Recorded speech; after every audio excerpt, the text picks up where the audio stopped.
It is a very special day for Monica. She was so excited that she could not sleep after that. She eagerly looked out of the window. The newly found road seemed to be welcoming her. This is the day Monica has been waiting for. Do you know why? It's neither a festival nor her birthday. Today is going to be Monica's first day at school. The school is not far away from her home, but she has to come down the main road from the hill to reach there. Her family resides on the foothills of Nalagala Forest. The way to the school is narrow, rocky and uneven. His brother Nandu walks down the rocky path to school along with the other children of the neighborhood. But Malika could not, as she was differently able. I will just come to study in class.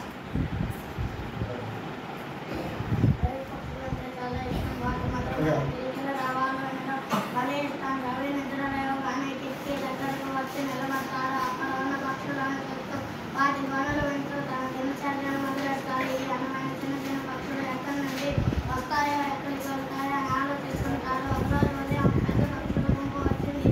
రోజులాగే అవి విద్యుత్ తీగల మీద కూర్చున్నాయి. గిరిమంటూ రెక్కలాడుతున్నాయి. చీకుమట్టి ఎగుతూ మళ్ళీ వచ్చి అదే తీగపై వాలుతున్నాయి. ఇదంతా రవి ఆసక్తిగా చూస్తున్నాడు. కొద్దిసేపటికి ఒక్కొక్క పక్షులను ఎగిరిపోసాయి. కానీ ఒక పిచ్చుక అక్కడే ఉండిపోయింది. అది ఎగరడానికి ప్రయత్నిస్తుంది, కానీ ఎగరలేకపోతుంది. రవి ఆ పిచ్చుకని చూశాడు. ఆ పిచ్చుక కాలు తీగలు ఎత్తుకోవడాన్ని గమనించాడు. అమ్మ చూడు, ఆ పిచ్చుక తీగలు ఎత్తుకుపోయింది అన్నాడు. పర్వాలేదు లేదా, కాసేపై అదే ఎగిరిపోతుంది అంది వాళ్ళ అమ్మ. కాదమ్మ, దాని కాలు తీగలు ఎత్తుకుపోయింది, అందుకే అది ఎగరలేక పోతుంది అన్నాడు. ఇలా తీగల్లో ఎత్తుకోకుండా ఉంటాయి. నువ్వు లోపలికి దాని గురించి నువ్వేమో ఆందోళన పడాల్సిన అవసరం లేదు. పాపమ్మ, నువ్వు కాస్త ఆలోచించు. అది తీగలో రాత్రంతా ఎక్కిపోయి ఉంటే ఏమవుతుంది? ఏమి అవ్వదు. పొద్దున లేచేసరికి అది ఎగిరిపోయి ఉంటుంది చూడు అంది అమ్మ. రవి రాత్రంతా ఇదే ఆలోచనతో పడుకున్నాడు. పిచ్చుకకి ఏమీ కాకూడదని కోరుకున్నాడు. మరుసటి రోజు ఉదయం లేవగానే పిచ్చుక గుర్తుకొచ్చింది. గబగబా బయటికి వెళ్ళి తీగ వైపు చూశాడు. అక్కడ దృశ్యం చూసి ఆశ్చర్యపోయాడు. ఆ పిచ్చుక అలాగే ఉంది, కానీ పిచ్చుక చుట్టూ ఇతర పక్షులు చేరాయి. తీగకు ఎరుకున్న పిచ్చుక నోరు తెరిచి ఉంది. పక్షులన్నీ దాని నోటికి ఆహారం అందిస్తున్నాయి. రవి ఇంట్లోకి పరిగెత్తుకెళ్ళి వాళ్ళ అమ్మ చేయి పట్టుకొని బయటకు లాక్కొచ్చాడు. చూడమ్మా, ఆ పక్షులన్నీ దాన్ని తిండి పెడుతున్నాయి. అమ్మ కూడా ఆశ్చర్యంగా చూసింది. రవికి ఇదంతా ఆశ్చర్యంగా వింతగా అనిపించింది. నిజమే, ఆ పక్షులన్నీ కష్టంలో ఉన్న పిచ్చుకకి సహాయం చేశాయి. My name is Badri. I am studying 4th class. FTPS Vengaipalli.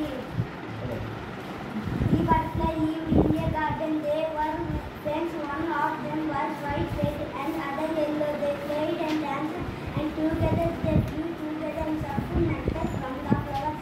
One afternoon, when the butterfly was playing in the garden, it suddenly grew dark and cloud wind blew. It's going to rain. Let's stop playing, said the red butterfly. Suddenly it started raining and the butterfly got hit in the rain. They found it difficult to fly. They looked for shelter. They saw a sunflower nearby. It was watching them curiously. Hello sunflower, it's raining heavily. Can we stay? Yes, tell it to stop raining, asked the butterfly. The sunflower said, my favorite rating and yellow ones. You can stay with me till it stops raining, but I can let me the white one, the red here, the yellow and the red butterfly replied, no fear, we won't stay here sending heavy. Our friends will display. The rain came down like petals on the butterflies. Very good.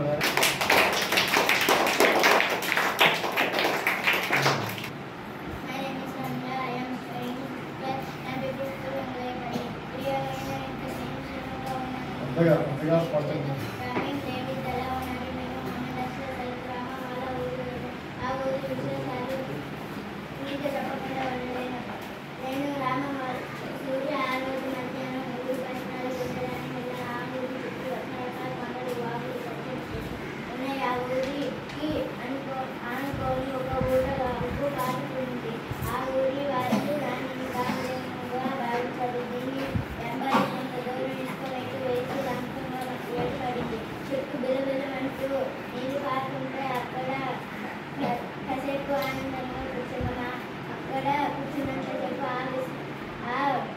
బాబు ఎక్కడ పుట్టింది, అక్కడికి ఎలా వెళ్ళడం అని ఆలోచనలు కలిగాయి. వెంటనే ఈ బాబు పుట్టిన చోట ఎంత దూరమని రామాన్ని అడిగాడు. కొంత దూరమే, కానీ వాళ్ళంటి అందరం బయలుదేరాం. అక్కడ మెట్టకల్లాల దారి, అలాంటి చోట నడిచే అలవాటు నాకు లేదా. అలా అరగంట సేపు నడిచాం. అక్కడలో ముందు ఒక